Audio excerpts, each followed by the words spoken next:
I'm 79 years old and I still keep a horseshoe on my desk. It's from 1987. It belonged to a horse I never operated on. The farmer wanted me to save that animal more than anything in the world. I told him I couldn't. Not wouldn't, couldn't. He found someone who said they could, and for 6 months it looked like I was the fool. Then that horse collapsed in the same field where it used to run, and I learned something that changed how I see my entire career. The hardest part of my job was never the blood or the death. It was knowing the truth and watching people hate me for saying it. My name is Harold, and I was a veterinarian for 44 years. Not in a city with fancy clinics and specialists down the hall. I worked in a rural county where the nearest animal hospital was 90 miles away. When a farmer called me at 2 in the morning, I was it. No backup, no second opinion, just me, my bag, and whatever I could do with my own 2 hands. People think being a vet is about loving animals, and sure, that's part of it. But the real job, the part nobody tells you about, is making decisions that people don't want to hear. You're standing in a barn at midnight, and a family is looking at you like you hold their whole world in your hands, because sometimes you do. I want to tell you about a man named Earl Hutchins. He had a farm about 12 miles outside of town, 60 acres of soybeans, a few cattle, and 1 horse. That horse was named Dutch. Now Dutch wasn't just an animal to Earl.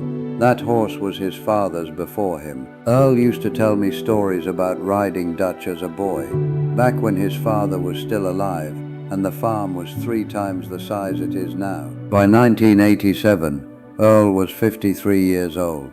The farm was struggling. He'd sold off most of the cattle. The equipment was old. His wife had left him 2 years before, and his son had moved to the city and never looked back. All Earl had left was that land and that horse. This is important to understand. Dutch wasn't a working horse anymore. He was old, 18 years by then, which is getting up there for a horse. But every morning, Earl would walk out to the pasture and stand with Dutch for a few minutes before starting his day. That horse was the last living connection to his father, to the man Earl used to be, to the life he thought he'd have. One evening in October, I got a call. Earl's voice was shaking. He said Dutch had fallen. Something was wrong with his leg.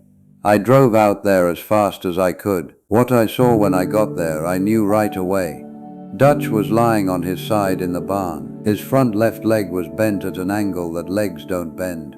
Shattered fetlock. I'd seen injuries like this before. I knew what it meant. Earl was kneeling next to Dutch, stroking his neck, talking to him softly. When I walked in, he looked up at me with these eyes.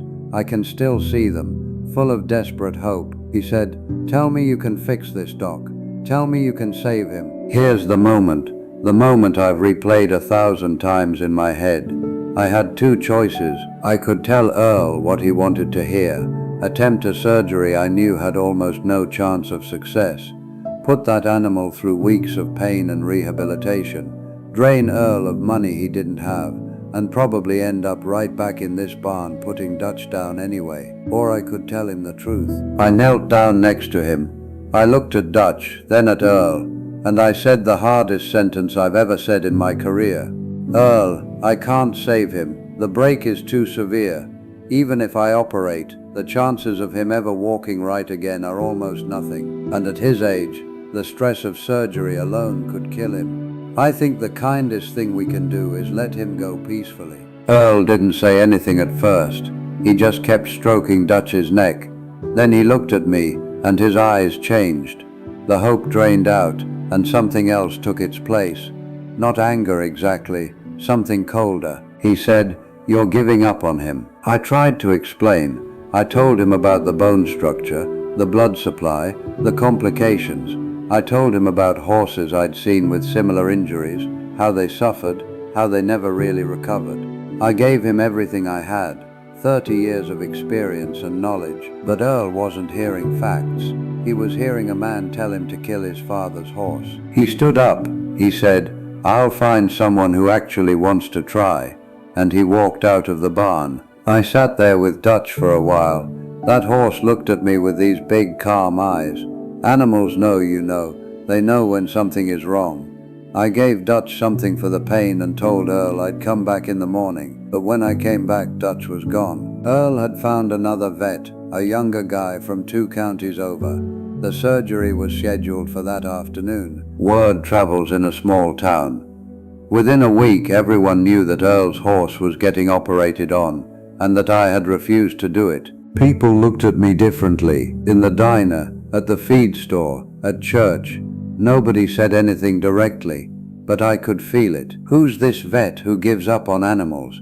What kind of doctor tells you to put down your horse without even trying? The surgery happened, and against everything I believed, that horse survived. Not just survived, walked again. I saw Dutch in Earl's pasture that spring, limping but moving, alive. Earl never called me again, never spoke to me when we passed on the street. 20 years of friendship, of late night calls, of birthdays and funerals and everything in between, gone. I spent months questioning myself.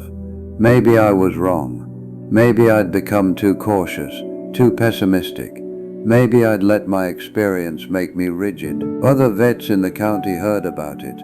Some of them looked at me with pity, like I was the old-timer who couldn't adapt. Then October came again, almost exactly a year after that night in Earl's barn. I heard from a neighbor that Dutch had collapsed in the pasture. The leg had given out. The bone had never healed properly. It had been slowly deteriorating for months, and Dutch had been in pain the whole time. Pain that Earl probably didn't even recognize because horses hide pain. They're prey animals. They're built to mask weakness. The young vet came out again. This time there was nothing to do. Dutch was put down in the same field where he used to run. Earl had spent his savings on that surgery. Thousands of dollars he didn't have. He'd gone into debt to keep a horse alive for 6 more months of hidden suffering. And in the end he lost the horse anyway. I waited for some kind of vindication, some acknowledgement that I'd been right. It never came. Earl still didn't speak to me. The town didn't suddenly change its mind. Nobody came up to me and said, "Doc, you were right all along." That's not how it works. People remember the moment you told them no. They don't remember the reasons. They don't track the outcomes. They just remember how you made them feel. This is the part that took me years to understand. I was right about the horse. I was right about the surgery. I was right about everything medical. But I was wrong about what Earl needed in that moment.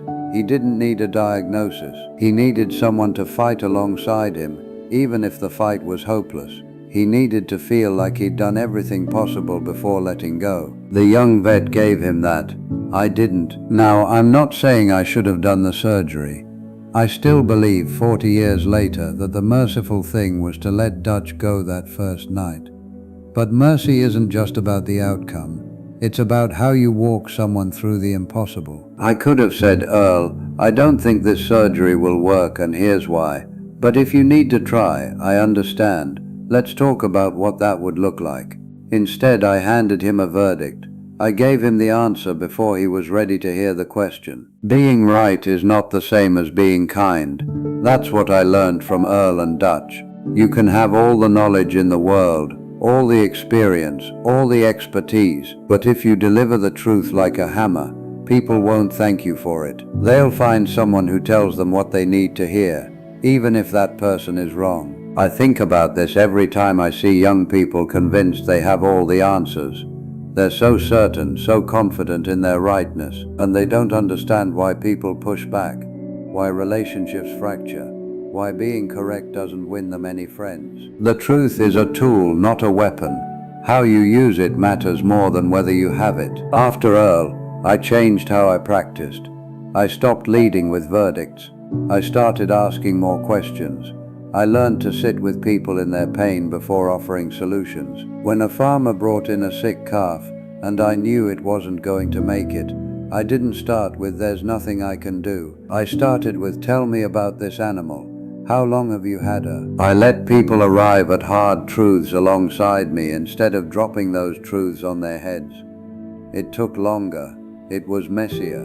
But I never lost another friendship the way I lost Earl. I kept that horseshoe, the one from Dutch. Earl threw it out when Dutch died.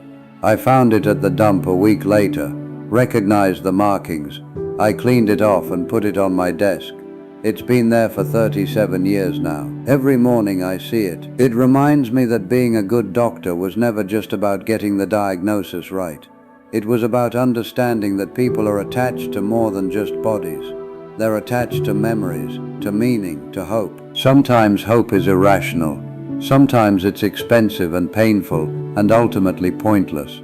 But it's not my job to crush it. My job is to be honest while still leaving room for the people I serve to make their own choices, to have their own journeys, even if those journeys lead exactly where I said they would. I'm 79 years old. I've been retired for 11 years, and I still get calls sometimes from old clients, from their children, asking for advice. Not about animals anymore usually, about decisions, about when to let go, about how to tell someone a truth they don't want to hear. And I always tell them the same thing. You can be right and still be wrong about how you say it. The truth doesn't care about timing, but people do. If you want someone to hear you, you have to meet them where they are, not where you think they should be. Earl died in 2014. I went to his funeral. His son was there, the one who'd moved away. After the service, he came up to me. He said, "My father talked about you a lot, even after the thing with Dutch. He said you were the most honest man he ever knew. He was too proud to admit you were right, but he knew." I didn't say anything. I just nodded. Because what could I say? That I'd spent 27 years carrying the weight of that night, wondering if I'd handled it differently, whether we could have stayed friends. That I'd been so focused on being honest that I forgot to be gentle. The horseshoe is still on my desk.